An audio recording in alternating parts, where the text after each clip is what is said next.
Retreat Series, Dhamma Talk number 58. We have recently discussed about mindfulness of the body and mindfulness of the feeling, and in between the causal relationships and the benefits we discuss. Today we are going to touch upon mindfulness of the mind, also translated as contemplation of mind. In Pali it is called Citta Nupassana. Citta Nupassana. So before we go into the contemplation of the mind or contemplation of the consciousness, let's go into a brief understanding of what consciousness are or about. When a life begins in a life, the first consciousness that arises is called Vipaka Citta, resultant consciousness. That's the first one that arises, and then it keeps on arising throughout your life. Vipaka Citta. Just to understand in a plain language, such things as seeing or seeing consciousness, hearing. When we say hearing, that means hearing consciousness. Seeing consciousness, hearing consciousness, smelling consciousness, taste consciousness, touch consciousness. Those are Vipaka Citta, resultant consciousness, programmed from the actions of your past life, the actions that you had done. Those arises and they are resultant consciousness. They don't have the power to produce any new karma. That's the extent we need to know. Whenever these arises, they are arising as associated with phassa, mental contact, and vedana, feelings.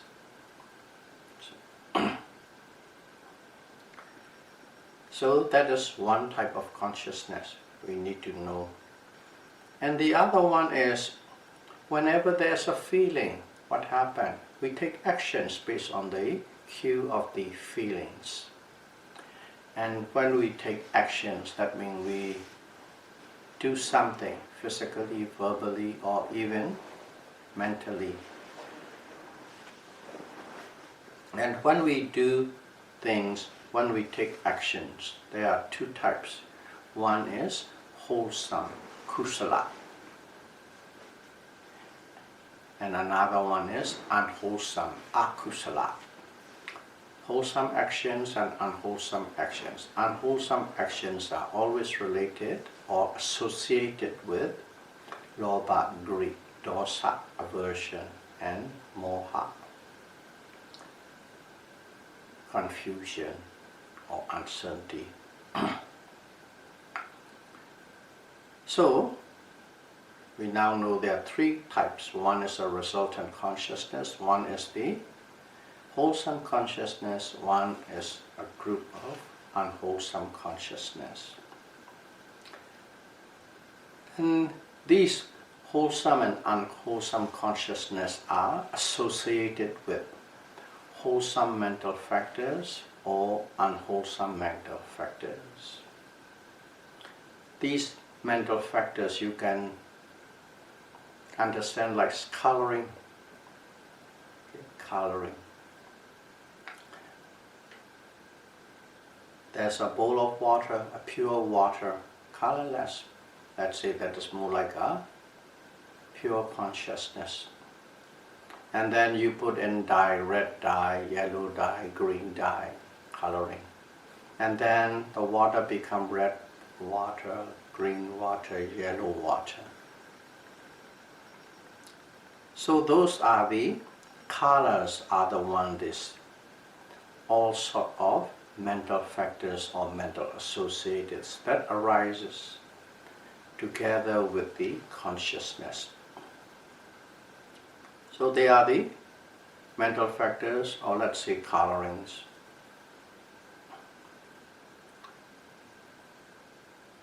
So when we are observing the consciousness, we are observing those colors. Okay, colors from the wholesome group and colors from the unwholesome group. That's what we are observing. So this observation of the different kinds of mental associated with the consciousness constantly, continuously, and very closely, that is called Citta-nupassana, contemplation of mind or mindfulness of the mind. So one need to know three groups of consciousness, and one need to be paying close attention to what kind of colorings are associated with closely, continuously, constantly. That is mindfulness of the mind or Citta-nupassana. But in practice, of course, we are not repeating these definitions in line. In practice, in a meditation, we are observing our consciousness, whether the consciousness is associated with anger or associated with happiness, frustration, irritation, love, hate, etc., etc. And if you are observing those things, then you are practicing Citta-nupassana, contemplation of mind. So as we are practicing Satipatthana Vipassana, mindfulness insight meditation, we are using full foundation of mindfulness as a tool to practice Vipassana meditation. So we'll approach this according to the discourse on full foundation of mindfulness, Satipatthana Sutta. In that sutta, this contemplation of mind is explained through our 6 pairs of consciousness. 6 pairs of consciousness, or let's say 12 consciousness. Divided in such a way because those are the ones that you can effectively observe or contemplate upon. The first pair is called Saraga Citta and Vitaraga Citta in Pali. And what is Saraga Citta? Sa is with or together with. Raga is last. Last. And another word for raga is loba. Loba, raga, the same.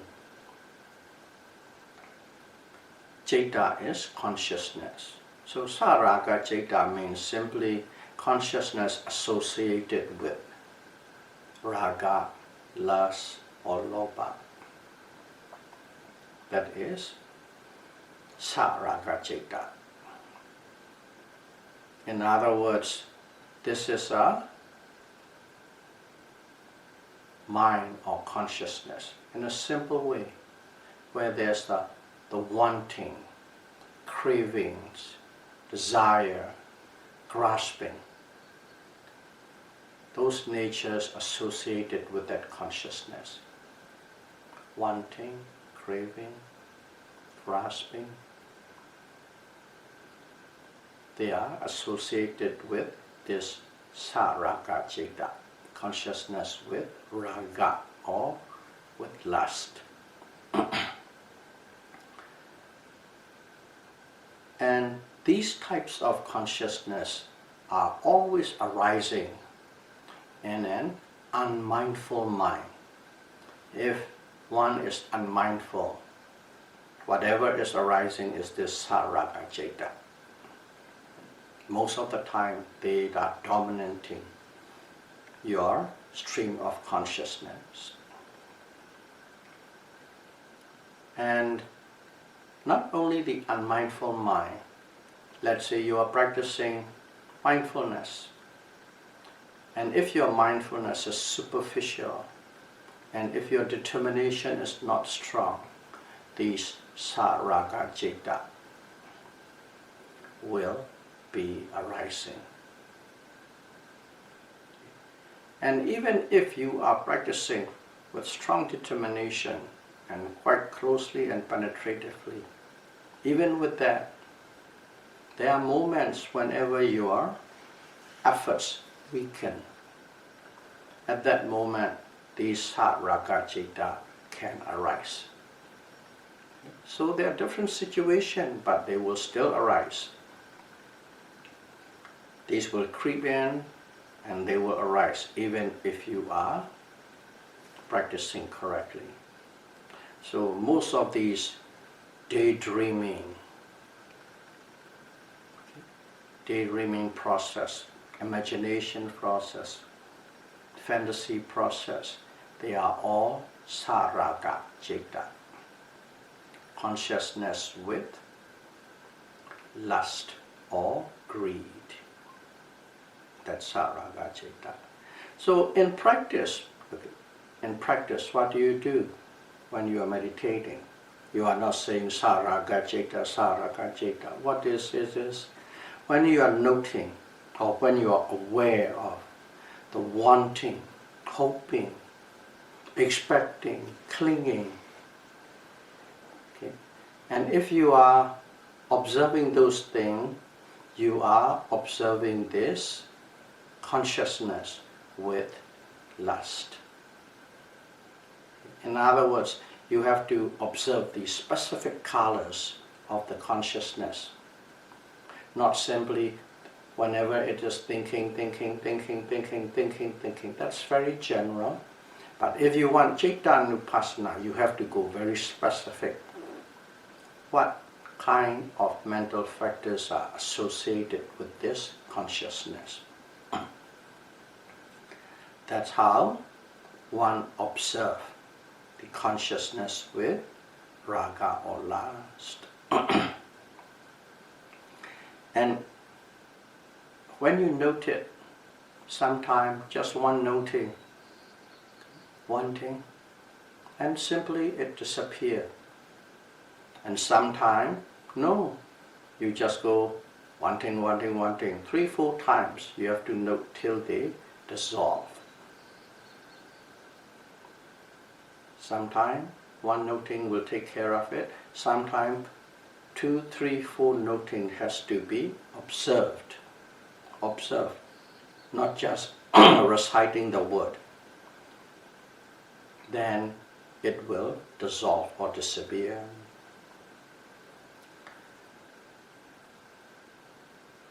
And when you note these mental defilement with lust, or mental defilement or lust, consciousness with mental defilements, let's call it, let's be specific, with lust, raga or lobha. And that one disappears, and the next one that arises may be the same thing, consciousness with some form of kilesa, mental defilements. This consciousness with lust disappear, and the next one would be consciousness with some type of kilesa, or it could be a consciousness without kilesa, without raga, that can also arise. So consciousness without raga or lobha, lust or greed, when they arise, without them, then the consciousness is clear and pure. And that consciousness is called Vita Raga Citta. In simple one's translation is consciousness without lust or greed. Vita Raga Citta. And in here, one need to be very careful because we are playing with words, concept. Consciousness without lust. In other words, lack of lust. Consciousness without or lack of lust. If that's the case, automatically some people go and scan your thoughts, scan your awareness. Is there any lust? Scanning the lust.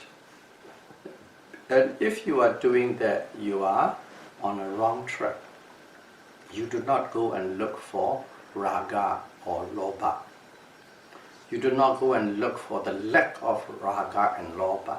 In other words, you cannot look, you cannot observe in vipassana anything that is not there.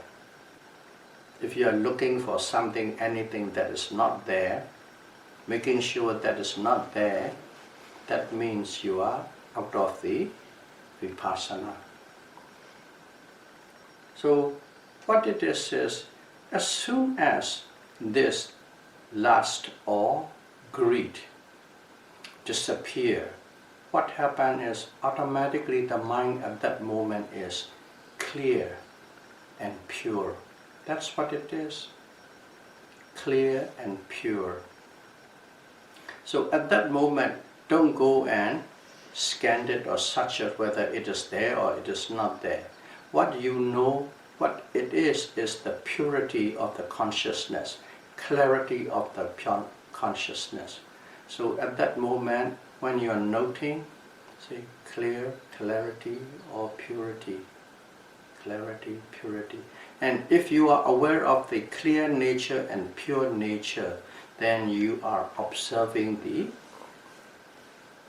Vita Raga Citta, consciousness without greed or lust. So that you need to be very clear about it.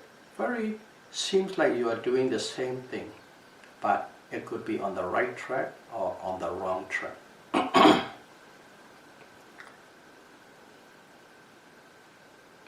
So, if you look at it, why is this consciousness without greed or lust arises? Do they arise automatically? No, they do not arise automatically. Before that, there was a consciousness with greed or lust. And you have to observe it, you have to be mindful of it. Only when you are become very observant, aware and mindful of it, suddenly this pure consciousness arises. So mindfulness is the cause, arising of this pure and clear consciousness, the effect. There's a causal relationship between mindfulness and this pure and clear consciousness.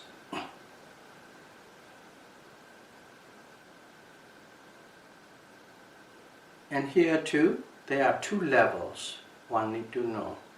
One level is there's a consciousness with greed and lust, and you are attentively, forcefully, powerfully observing it. You apply your attention, you apply your mindfulness towards it. And as you applied it, this consciousness with lust and greed dissolve, disappear. That's one way. But you are accurately, purposefully applying it, directing it, observing it. That's one way it disappears. And those are especially for people who are starting, beginners, or still working hard on the path. But when one becomes skillful, what happens is there's a consciousness with raga arises, and you simply know it. It arises and you know. And as soon as you know, it simply just dissolves. When you become skillful, simply by knowing there it is, and that consciousness with greed and lust disappear, and the pure consciousness arises. So there are two levels. At the beginning, you have to start with earth and effort. Once you become skillful, simply you need to know. You just need to put effort to know, that's it. So those are the little things that one need to know. And Buddha said in the sutra, and when there is a, let's call it in Pali, when there is a saraga ceta, consciousness with greed and lust, know that there is saraga ceta. In other words, there are two aspects. One is the arising of the lust and greed. Another one is the knowing or observing of the lust and greed. There are two little aspects. But in practice, it's very difficult to differentiate. But one needs to understand that way. Arising of it and knowing of it. There are two aspects of it. So that's why we call it note. Note, note, label, label. Greed, greed, lust, lust. It is the noting or recording or acknowledging or cognizing the object. This object is consciousness with greed and lust. That's the object, and the other part is noting, recording, cognizing, or confirming oneself that you know. There's a two aspect. So Buddha said you must note. Let's call it the word note. And if the consciousness is pure, just know that it is pure. If it is clear, know that it is clear. Clear consciousness is the object. Knowing is the effect. One needs to clearly understand that way. Two levels, of course. One is intellectually, another one is experientially.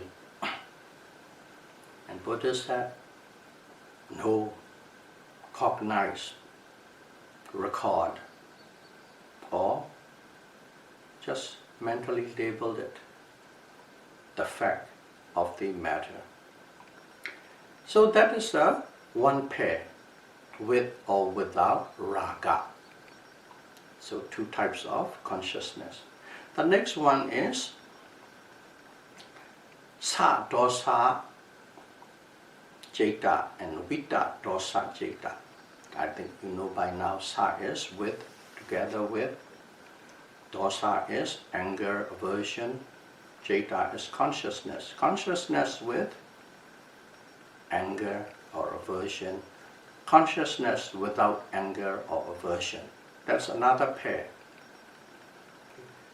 We are always, all the time when we are in contact with so many objects, physical and mental objects. Constantly, non-stop, we are always in contact. And when we come in contact with, let's call it, unsatisfactory object that doesn't agree with you. Whenever you come in contact with the unsatisfactory object, you become dissatisfied. Dissatisfaction automatically arises.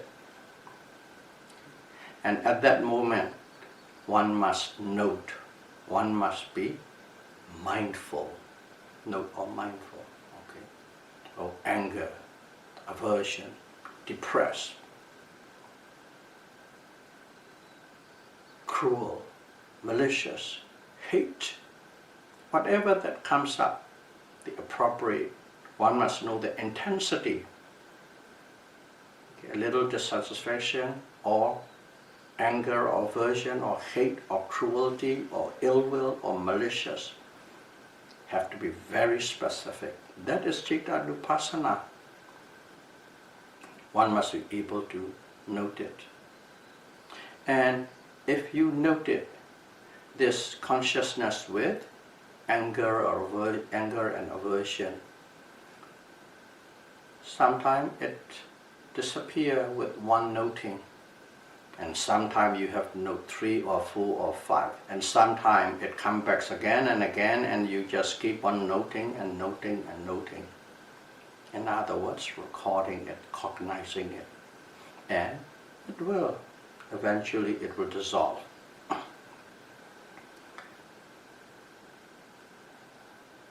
Okay, just to give an example, already explained it. Sometimes you have to purposefully note, sometimes it is automatically you note and they are gone. 2 levels I'll mention. I'll explain with an analogy. Somebody practicing to juggle balls, 3 balls. At the beginning you have to put a lot of attention. But once you master it, skillful, it's automatic. You're just throwing the balls and they just go round and round. Just like that. Before you become skillful, you have to be purposefully directing and noting. When you become skillful, you simply know and they simply dissolve and disappear. 2 level, the same thing with the first. So if you note it, they will dissolve, and as soon as they dissolve, what happens? Pure consciousness or clear consciousness arises. That pure consciousness or clear consciousness is Vita, Dosa, Citta. Consciousness without,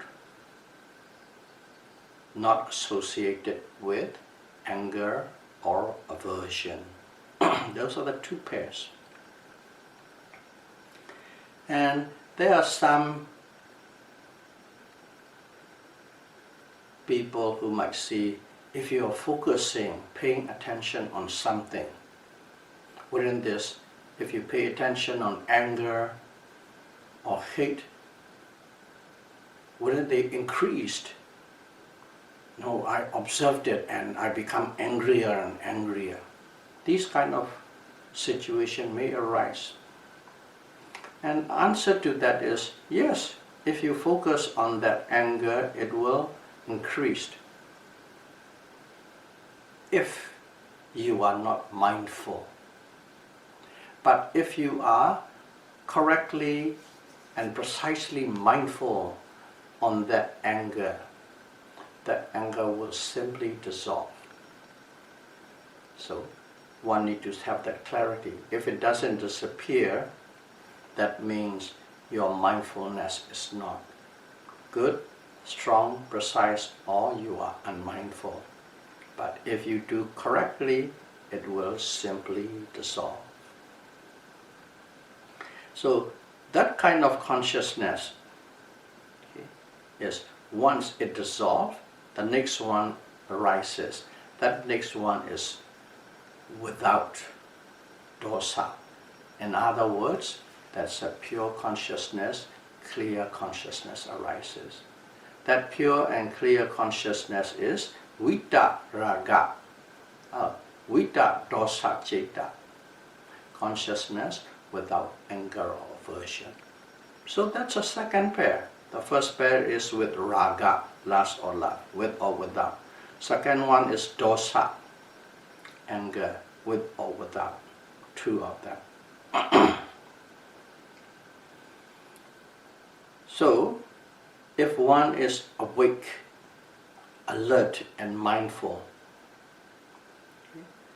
if one is awake, alert and mindful of the environment, of his or her environment, at that moment, usually pure consciousness arises. You must be awake, you must be alert, you must be mindful of your environment. If that is correct, if that is true, pure consciousness will arise. So simply just look at it. You live in a domain, in an area where there is a lot of security and guard and safe area, gated area. In that area, there will be no problem, no danger, you will be safe and secure. But if you live in a place where there is no security, no safety, what happens? A lot of danger and trouble will arise. That's a natural process. The same thing, if you are mindful, mindful means you are putting a guard on. If you are mindful, then there will be no defilements, there will be no lobha, no dosa. You will be safe and secure. If you are not mindful, that means you are in a trouble zone. Those will arise. Simple cause and effect, nothing mysterious. And if you are mindful, what happens? Sati, it will sieve out, screen out all the impurities, all the kalas, all the defilements, and everything that is left is clear and pure. Clear and pure. Whether it is raga or dosa, without them they arise. So simply just know the causal relationship and you understand quite clearly. And in here, I like to put in, after these two pairful consciousness, something that is really practical and functional for us, for our society. What this is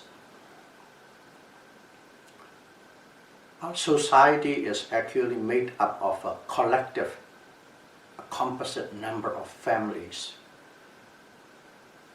Many families make a society. So it's a family unit that makes the society. And what is the family unit? Family unit is the relationship between parents and children. That's a family. Of course you can say grandparents, great-grandparents, but actually immediate is whatever level, parents and children. So that is the unit base of a society. And in here, especially nowadays in the modern day, we have so many different ways of bringing up children. Some are disciplinarian, some say no. Okay. Modern psychology or most modern pseudo-psychology, all these things. They don't say no to children. You must say no, no, don't say no. Let them do what they want. Build confidence. Let them find out their own problem, solve their own, learn from their experience. And so many different variations of how to bring your children. Some don't even care. So in here, like let's say from the Buddhist perspective, I'm not claiming right or wrong. Okay, everybody can believe what they want to believe, but this is Buddhist perspective. Let's look at children. Why do we call children? Because they are starting to grow up, toddlers. 7, 8, 9, 10, 11, 12. They are still young. They have no knowledge of the world. They are accumulating information and knowledge of the world. They are not strong enough yet. They are mentally not strong enough yet to make a decision what is right and what is wrong. Just look at an example in school. We call it peer pressure. What? Everybody is pushing. Come on, smoke. Come on, drink. Have a little marijuana. Puff. This is cool. And when that environment condition is so strong, the children began to believe this is a cool thing, this is a right thing to do. And they simply did it because they believe it is good and right and cool. And then what do you call a kids always in the library studying, talking to the teachers, things like, oh, what? Trying to suck up the teacher, what a nerd. And then they try to bully, push, and they make it really uncomfortable for that person's life. And that's just a group of peer people, a peer pressure, bully group. And the other people watch at it, oh, that's it. These are nerds. And suddenly, the right thing to do as a student, they don't do, and they began to believe the good thing as not good. That's how they are, because they do not have enough mental strength to delineate right from wrong. Not everything, but one thing you have to know. Some aspects that are very important, critical to their growth. At that time, the parent has to come in. The parent has to guide, the parents have to teach. And even if discipline needed, little discipline. But there are many aspects that are not that critical. Let them go on their own, make their own mistake. And when they make mistake, help them to grow and to correct with them. That is how one need to. It is not totally disciplinary, it is not totally a free hand. If you give a kid a free hand, it is more likely to become worse than being good. So the parent has the responsibility to give and to guide good habits to their children. That is the way one needs. To do that, you cannot just simply say, yes, let's do it. You have to have a plan. You have to have a program for them. A plan and a program. You must know yourself. And once you have a plan and program, make sure that plans and programs are infused with loving kindness and compassion. And they must be natural. It's very natural, and they must be filled with fun. And if you can set up a program or plan like that, your children will grow up as a very decent and good human being, outstanding human being. Of course, to do all these things, you yourself must be wholesome and insightful. Without that, you can't give it to the children what you don't have. So I thought that might be a useful, based on this, raga and dosa, okay, greed and anger, the two main emotions that is manipulating us.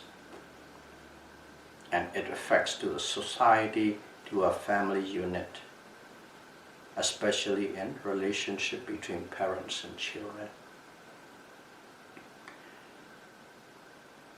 And if one does not grow up caring about others, automatically that person's mental state will be full of jealousy, envy, anger, hatred, and will have no patience. and no forgiveness. That's a kind of person who will grow up and will be full of conceit of any level, and automatically those people will have a violent tendencies. These are the road that the kids can take or walk into. That's why parents are responsible for the children they brought it into this world. So if you have conceit, automatically conceit will create a competitive nature. And from that competitive nature with jealousy and envy, what happened? They will do anything, any means to an end is good. Anything just simply to win. But if one is very clear about this causal relationship, cause and effect, how a habit, good habit and bad habit can create a society, automatically if you understand this causal relationship, this loving kindness and compassion, and the welfare of others, patience and forgiveness will arise automatically, and that will lead even to the point of self-sacrifice for others. Self-sacrifice for others. Don't have to be too big self-sacrifice mean, oh. Simply think sometimes your personal interest is less than the normal what you would have. That's self-sacrifice. This tendency will arise. And this Satipatthana Vipassana, mindfulness insight meditation, will make this tendency become stronger and stronger and stronger in a person. In Pali what is called Bhavana Bala. Bhavana Bala. And if you have this bhavana mental culture, if your mental culture or mental development become very strong, what happens is all these consciousness with raga and dosa will become consciousness without raga and without dosa. It's just a simple transformation from with to without these anger, hatred, greed, and dissatisfaction. So these two pairs are quite pronounced in our life. That's why it takes a long time to talk about it. And the next pair is called Samoha and Vida Moha. You know the word moha. Moha is not knowing, ignorance, delusion, illusion, uncertainty. Those are the meaning of the word moha. Samoha means with them, with all the delusion and illusion, consciousness with delusion and illusion. Vida moha is consciousness without these delusion and illusion and uncertainty. That's the third pair. Okay. So this consciousness with delusion, okay, in Pali word, basically Vijikajja and Udijja. Vijikajja is skeptical doubt. Udijja is restlessness and worry. But in plain language, you don't have clarity about anything. You sort of know it, but you don't really know it. That is no clarity. You are in a deluded mode. You are in a confused mode. If you are in that mode, that's called samoha. Okay. Consciousness with deluded mind, deluded nature. This deluded nature, there's a one type is you can be deluded, but there is no raga and lobha. There's no lust, there's no anger, but simply you are deluded and confused. That's one state. And whenever there is, what it is, you don't know the truth, your mind is hazy, your mind is blurred and obscure. You are hesitant about things. You cannot decide, undecided. You are confused and deluded. That is the samoha consciousness. Consciousness with deluded mind. That's the nature of it. Another one is the same thing, deluded mind, but it is rooted in dosa. Rooted in dosa. There's a dosa there.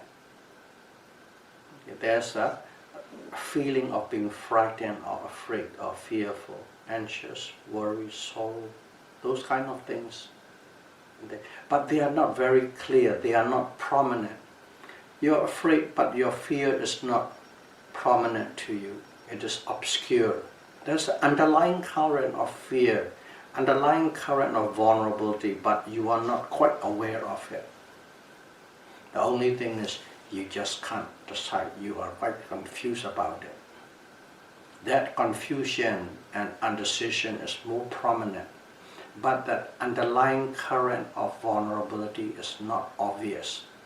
It is obscure, it is blurred. And that kind of state, you call it deluded mind, rooted with dosa, rooted on dosa.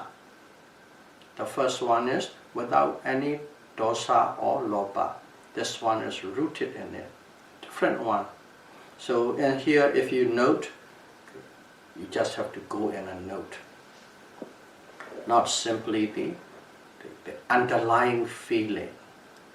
If you are very powerfully mindful, you can feel that underlying fear, afraid or anxiousness, a little bit of anxiety going through. You can detect it.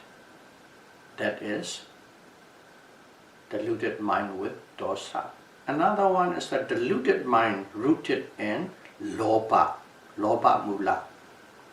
Pali is lobha mula, samoha citta. So in here is the same thing. There's a tendency, or even, let's call it the underlying current. There's an underlying current of sense pleasure going through. There's an underlying current of sense pleasure going through that stream of consciousness. But you are not very clear about it, you don't know distinctly about it. It is blurred, obscure. But at the same time, you are still in an uncertain state. You are still in an unclear state. You are still in a confused state. That is more pronounced. And those kind of things is not knowing the truth. To give an example is, let's say, underlying current. Like some people are boastful. That boastful is a deluded mind. But that deluded mind is rooted in that sense pleasure. You have a sense pleasure getting out of that boastful nature. That boastful nature or boasting is the deluded mind rooted in lobha mula citta. So that is another two pair. And when you observe them, if you observe them, and suddenly that is become clear, how do you observe them? Let's say a person who is in that kind of a situation, with that kind of a stream of consciousness, they have a tendency to do something abruptly, quickly, suddenly, because they are wondering, they are not sure what to do, and it's a 1 or 2, 1 or 2, 1, boom. Like flipping the coin type of a thing. Without knowing, they just execute something. That's why their action become very sudden and very quick when they start doing. At first it was totally docile and there's a sudden movement. That is the signal of this amoha mind. And when you do suddenly, what happened? You miss the details. You miss the true nature of mind and matter. The nature of mind and matter are totally unclear, fuzzy, uncertain, and obscure. That's what happened. And you just simply dive in. That's why these sudden movements happen. These samoha citta, okay, they arises because it's a lack of correct mindfulness. These lack of correct mindfulness give you ignorance of the true nature of mind and matter. So at those times, what do? You have to note. You can say note, record, mindful. You have to note firmly on every actions and movements and behavior. Very firmly, very closely on every movement, actions and behavior. And even if you forgot something, note that you forgotten. If you missed, note missing. There are times you miss, but you must note that missing. Sometimes you forgot something, you must note that you forgot. To that degree you have to go and note. And if you do that kind of observation or noting, all these haziness, not sharp, unclear, blah, they will suddenly become sharp and clear mind. And at that moment, what do? You must note sharp, clear. Mindfulness never stops under any circumstances. When you are noting clear, sharp, that means at that moment, that consciousness is called non-deluded mind. Vita moha citta, non-deluded mind. So that is the third pair. The fourth pair is called Sankita citta and Vitakita citta. Sankita citta is basically it's the consciousness with laziness, okay, slack, timid. Those are called Sankita citta. So in other words, those are the mind that has no effort. Without any other effort, if you're observing, you have no alertness, no wakefulness, no freshness, always dozy, lazy and sluggish. To make it short, you all know, Tina Meta is slop and torpor. The mind with slop and torpor is called Sankita citta. And the next one is called Vikita citta. That doesn't mean that the sluggishness and laziness without, not in that sense. And here is a little different. Vikita citta is a mind that is dispersed, a mind that is restless. That is called Vikita citta. Okay. A restless mind, okay. Dispersed mind. And at that moment, what do? You must note that restlessness, you must note that dispersion, you must note that worry. That's the fourth pair. And these four pairs are most common in the beginners meditators. Those kind of cettas will arise mostly in the beginners class or beginners yogis. And the fifth pair called Samadhi Citta and Asamadhi Citta. I think that's very clear. Concentrated mind and unconcentrated mind. So, we all know Samadhi, so we don't need to go too much in detail. Just to recap, what is concentrated mind? The mind that is not moved by greed and lust. The mind that is not moved by anger, hatred and aversion. That is concentrated mind. And as they are not moved by it, as they cannot be shaken by it, the mind is very still and calm. That is a concentrated mind. The mind unshaken by raga and dosa and is always still and calm. An unconcentrated mind is why it arises? Because you are not noting properly. You are missing a lot of your notings, observation. You are mixing up your noting with a lot of impurities. At that moment, it's an unconcentrated mind arises.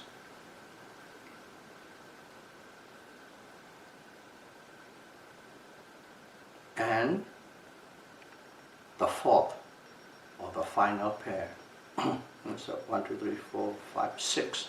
The sixth or the final pair is called Vimukta Citta and Avimukta Citta.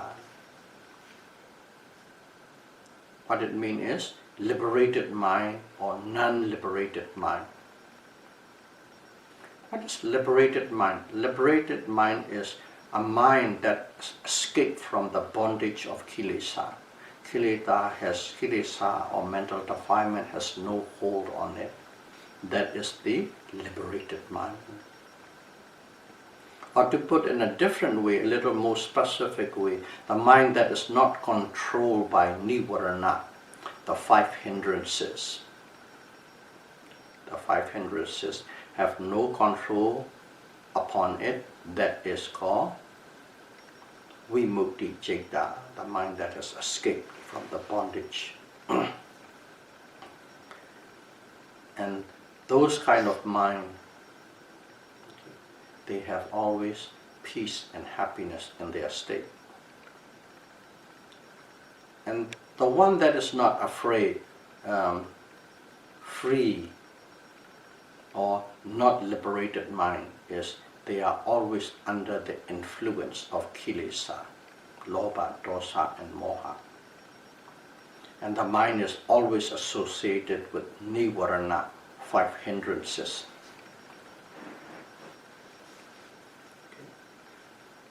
And as it is not liberated, in general, we say thinking mind, thinking, that is the non-liberated mind. Imagining, liberated mind, lazy, hazy, they are all non-liberated mind. Always under the influence of mental defilements. And this is not only now, we have been under the influence of mental defilements from countless number of past life. We are there. That's why if one wants to escape with a sense of urgency from this bondage of mental defilement, all the realms of kilesa, karma and bhava. If you want to have escape from that with a sense of urgency, you cannot just casually do it. You must go into a revolution mode. You must totally revolt against this system of oppression from kilesa. And what is this?